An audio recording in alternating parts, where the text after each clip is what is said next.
Kisah horor kali ini datang dari seorang wanita bernama Tika yang berasal dari Cirebon.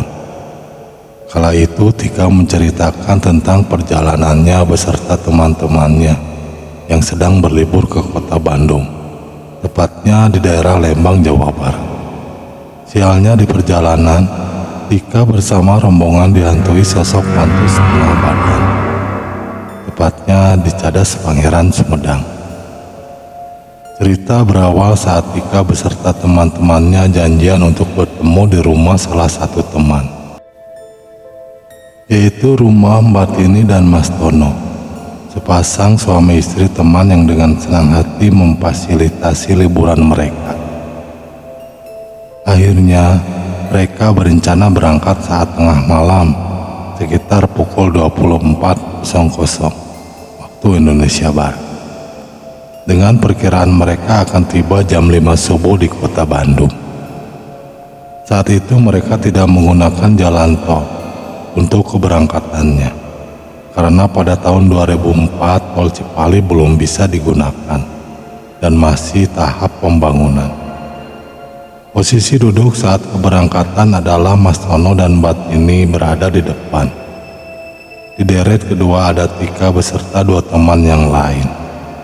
Dan di deret ketiga ada 3 orang teman mereka yang ikut dalam perjalanan tersebut.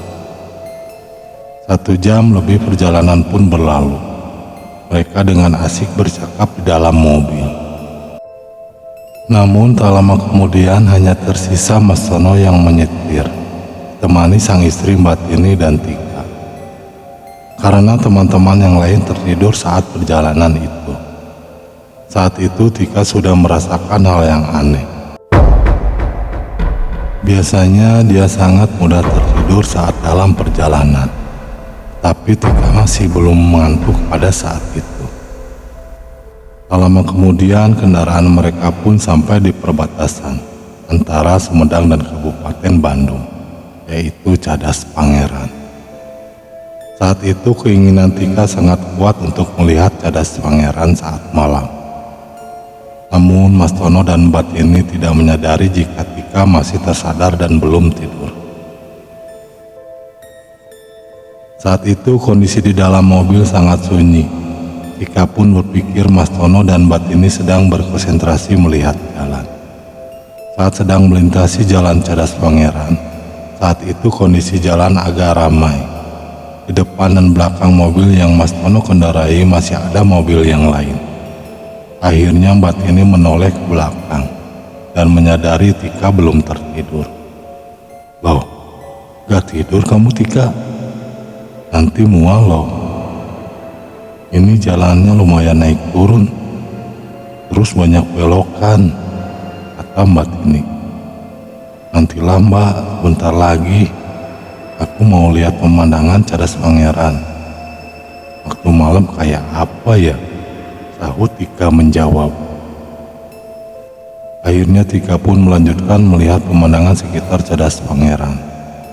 Namun saat itu Tika menyadari bahwa mobil yang berada di depan dan belakang kendaraan yang mereka tumpangi sudah tidak ada. Mungkin sudah duluan, gumam Tika dalam hati. Saat sedang melihat pemandangan sekitar, tiba-tiba ada seorang wanita berambut sebahu melewati kendaraan Tika dan teman-temannya. Tika pikir wanita tersebut mengendarai motor tanpa menggunakan helm dan jaket. Namun saat Tika melihat lebih jelas, Tika langsung terkejut. Karena wanita itu tidak memakai motor ataupun kendaraan lainnya. Yang Tika lihat adalah sesosok wanita dengan rambut pendek dan badannya hanya kepala hingga pinggang saja. Akhirnya Tika pun memejamkan mata dan tidak menceritakan apa yang dia lihat kepada Mas Tono dan Mbak Tini, karena tidak ingin membuat mereka menjadi khawatir dan mengganggu liburan mereka. Akhirnya Tika beserta teman-temannya sampai di Lembang, Bandung, dan mereka pun menikmati waktu liburan tersebut. Karena waktu sudah sore, menunjukkan pukul 17.00. Akhirnya Tika beserta teman-temannya memutuskan untuk pulang kembali ke Cirebon.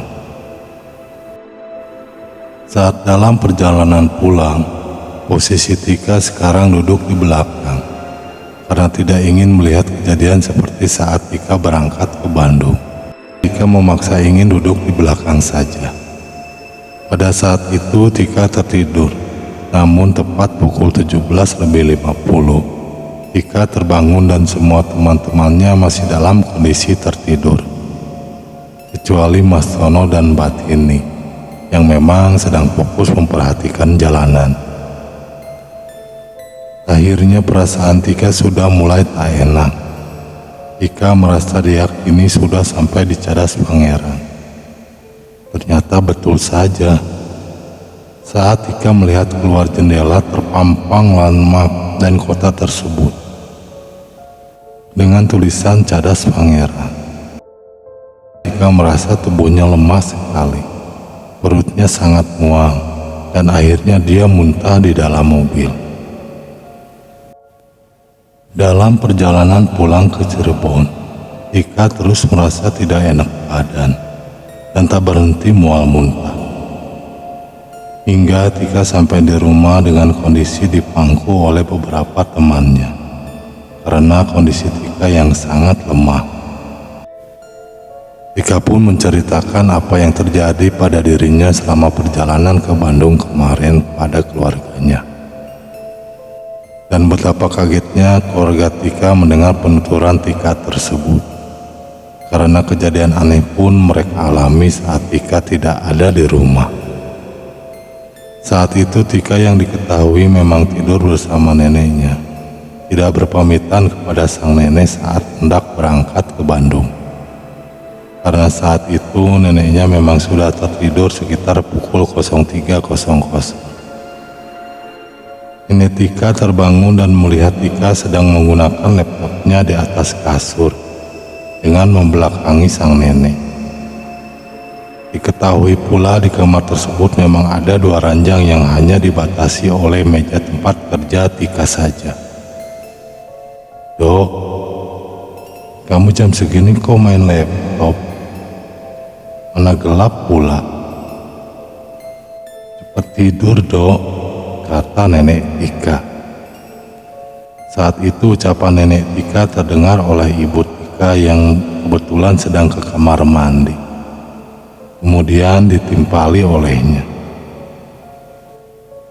"Bu, Tika kan lagi ke Bandung. Bu ngobrol sama siapa?" jawab ibu Tika. Dengan terburu-buru bangkit dari tempat tidur, nenek Tika keluar dari kamar dan menemui ibu Tika. "Loh, ke Bandung kapan? Orang ibu lihat Tika lagi main laptop di kamar. Coba kamu lihat aja sendiri," ucap nenek Tika pada ibu Tika.